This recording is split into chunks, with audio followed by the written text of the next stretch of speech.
जय महाराष्ट्र मित्रांनो, तुमचं सगळ्यांचं स्वागत आहे माझ्या नवीन एका ब्लॉगमध्ये. आजचा ब्लॉग हा मी रूमपासूनच चालू केला आहे आणि आज गुरुपौर्णिमा आहे. आज स्पेशल मला सुट्टी पण होती ना. आज दिवसाची सुरुवात सकाळ मी 6 वाजता केली. आज गुरुपौर्णिमा असल्यामुळे आज काय गणपती बाप्पाचं दर्शन करून येऊ म्हणलं.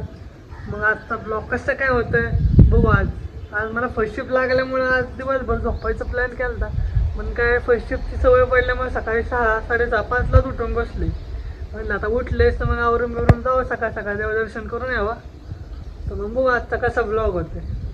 आज मला ब्लॉग करायचा आहे कारण की मला खूप झाले प्रश्न विचारत होते की पोरं MIDC बद्दल किंवा माझ्या गेल्या मागच्या 5-6, 3-4 ब्लॉगमध्ये आहेत ना, खूप प्रश्न विचारले पोरांनी की बाबा तिथली लाईफ कशी असते, काय कशी असते. त्यांचे Q&A नाही तर मी ह्या व्हिडिओमध्ये करणार आहे.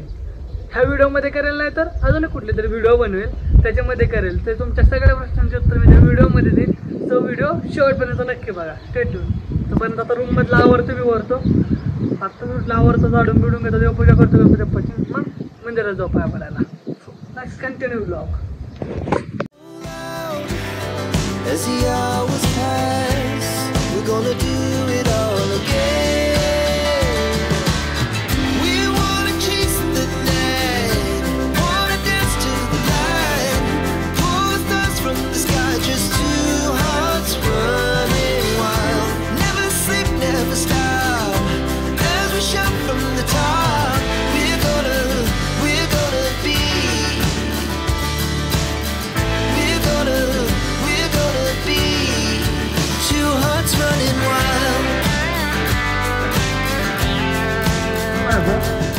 आता इथं गणपती बाप्पाचं दर्शन करून येतो.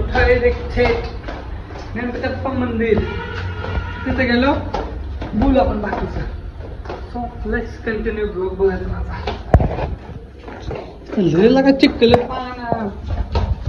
पाणी का खड्ड्यात रस्ते का ना. आणि दरवेळेस आम्ही जेव्हा सकाळचं निघतो ना, दरवेळेस ह्याच टायमाला पाऊस येत असतो आम्हाला दररोज. म्हणजे सकाळचा 6 म्हणजे आतापर्यंत दुसऱ्यांदा सीन असा घडलाय. ज्यावेळेस आपण कंपनीत जात असतो ना आम्ही, त्याच वेळेस बरोबर पाऊस पडतोय. मग सेकंड शिफ्टला जायचं म्हणलं तरी बरोबर 2-2:30 वाजता 2 वाजता रूममधनं निघलं ना की 2 वाजता पाऊस चालू होता. इथं मी सकाळी 6 वाजता निघले, सकाळी 6 वाजता पाऊस चालू होते. ज्या टायमाला मी कंपनीत जातोय त्याच टायमाला पाऊस चालू आहे. नाही बेकार सीन आहे. सो म्हणजे प्रश्न विचारला होता मला मध्ये मागच्या एका व्हिडिओमध्ये. मी म्हणलं होतं तुम्हाला की माझे पहिले 5 दिवस ते मी तुम्हाला सांगायचं. सो लेट्स कंटिन्यू ब्लॉग बघायचा. जातो मी आता इकडं आत्ता शिकला.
त्यांनी एक वेगळ्याच रूम करून ठेवलेली आहे जिथे काय आपल्याला ध्यान करता येईल असं.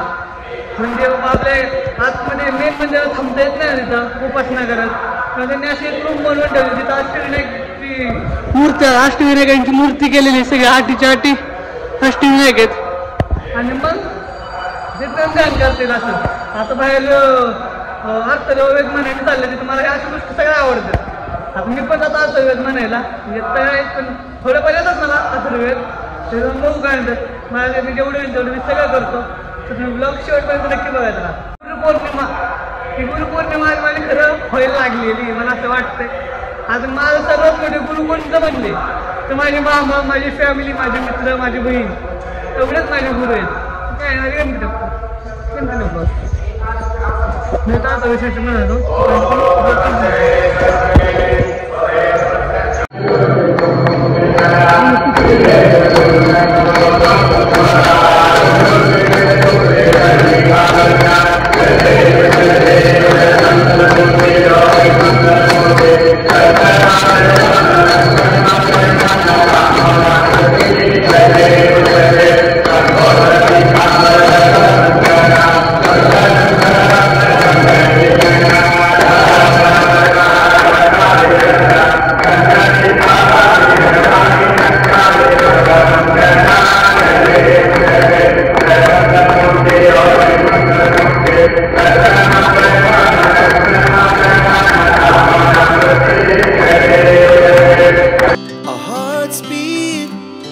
To the city streets, we began to feel the fire. We rise. आत्ता झाला होता शीर्ष म्हणून गणपती बाप्पाच्या मंदिरात ना. आता चाललं रूमला, म्हणलं रूमच्या खाली थोडं बसावं. आजचा ब्लॉग खूप दिवसांनी चालू केलाय ना, त्यामुळे जरा इंटरेस्टिंग तर झालंच पाहिजे काहीतरी. आज गुरुपौर्णिमा आहे, तर मला सांगा म्हणजे आता गुरुपौर्णिमा आहे म्हणल्यावर लहानपणी कोणी कोणी शाळेत बरं आपल्या शिक्षकांना गुरुपौर्णिमेनिमित्त फुलं बिलं द्यायला गेलं तर आमच्या टायमाला ना लय जण करायची अशी. आणि आम्ही तेव्हा आहे ना तेव्हा तेवढ्या गोष्टी कळत नव्हतं ना, तेव्हा आम्ही हे जरी गुलाब आणलं त्याचं तुला गुलाब चिटकवायचं. हा का सर मी पण आणलं तुमच्यासाठी असं लय केलं मी. पण खरं सांगतो लाईफमध्ये गुरु पाहिजे. गुरु हा कोणी बी असो, तुमच्या घरातला असो किंवा तुमचा मित्र असो, तुमची मैत्रीण असो, कोणी पण असो, म्हणून गुरु पाहिजे. त्याचं मागचं कारण असं असतं तुम्हाला आत्ता नाही कळणार, पण जेव्हा जेव्हा तुम्ही असं वाईट सांगतील किंवा तुमच्या लाईफचा तुम्हाला कळतच नसेल काय करायचं किंवा काय नाही, आज गुरु खूप महत्त्वाचा असतो. हे प्रत्येकाच्या आयुष्यात असायला पाहिजे. तर माझ्या आयुष्यात आहेत म्हणजे दोनच आहेत. एक तर माझा मामा, माझ्या मामासाठी खूप काय काय आता. कारण की मामा तुम्हाला सांगतो, मी तुमच्या समोर असलं ना की मला तुम्हाला फेस करता येत नाही किंवा मला तुमच्याशी बोलायला बी काय लागत नाही. माझ्यासोबत फक्त तुम्ही असला ना ती माझ्यासाठी ते खूप आहे. म्हणजे असं नाही की तुम्ही नसला ना की मग तुम्ही घरी यायची लय वाट बघायला लागते मला. आणि आपल्या 2-3 तास झालेलं आहे, तुम्ही घरी आला की मी गपगप असतो. मला तुमच्याशी बोलायला नाही लागत, पण तुम्ही माझ्यासोबत पाहिजे फक्त बाय. त्याच्या व्यतिरिक्त काही नाही. कारण की त्याचं आहे माहिती आहे का, तुम्ही जेवढं ते नाही का चांगली गोष्ट जेवढं तुम्ही आतून सांगता ना, गुरु काय पाहिजे सांगतो. म्हणजे आपल्या कोणी पण गुरु असो, तुमचा मामा असो, तुमचा मित्र असो किंवा तुमची कोणी पण असो, काही विषय नाही. पण गुरु काय पाहिजे तर जेवढं तुम्ही चांगली गोष्ट जेवढं आनंदाने सांगता ना, तेवढी तो वाईट गोष्ट बी त्या व्यक्तीला सांगता आली पाहिजे. ज्याला सांगता येते ना तोच आपला खरा प्रॉपरली गुरु असतो. गुरुबद्दल काय सांगा तुम्हाला आता असो लाईफमध्ये पाहिजे मोस्ट इम्पॉर्टंट. आता आलोय तर पावसा पाण्याचे दिवस चालले आहेत, काय सांगावं तुम्हाला, लय बेकार दिवस. बघू तरी पण कसं काय होतंय. So let's continue blog. लहान जेव्हा असतो ना तेव्हा लहान आपले आई वडील गुरु असतात. जसं आपण मोठं होतो ना, जसं मोठं झाल्यावर ते आपले शिक्षक आपले गुरु होतात. नंतर ना आपलं त्याचं थोडं मोठं झालं मग आपले मित्रमंडळ आपलं गुरु होतं. असंच आपल्या आयुष्यात एक एक एक एक एक एक गुरुचं स्थान बदलत जातं. पण गुरु हा असतोच आपल्या लाईफमध्ये. मस्त त्याचं स्थान बदललं किंवा व्यक्ती बदलला, पण गुरुचं स्थान म्हणजे गुरु जे असतो तो आपल्या लाईफमध्ये राहतोच. आणि असलंच पाहिजे. मी तर म्हणतो प्रत्येकाच्या लाईफमध्ये असलं पाहिजे. त्याशिवाय माणसाच्या लाईफला आकार राहत नाही. तुम्हाला ते माहिती का, ते तुम्ही कधी कुंभार बघितला? कुंभार तो कसं मडकं घडवतो, तसंच आपल्या घरातल्या आपल्याला किंवा आपला गुरु आपल्याला घडवत असतो. त्यामुळे लाईफमधल्या तुमच्या लाईफमधल्या प्रत्येक गुरुला तुम्ही टॅग करा. आणि तुम्हाला ब्लॉग कसा आवडला हे कमेंट करून सांगा. जय महाराष्ट्र.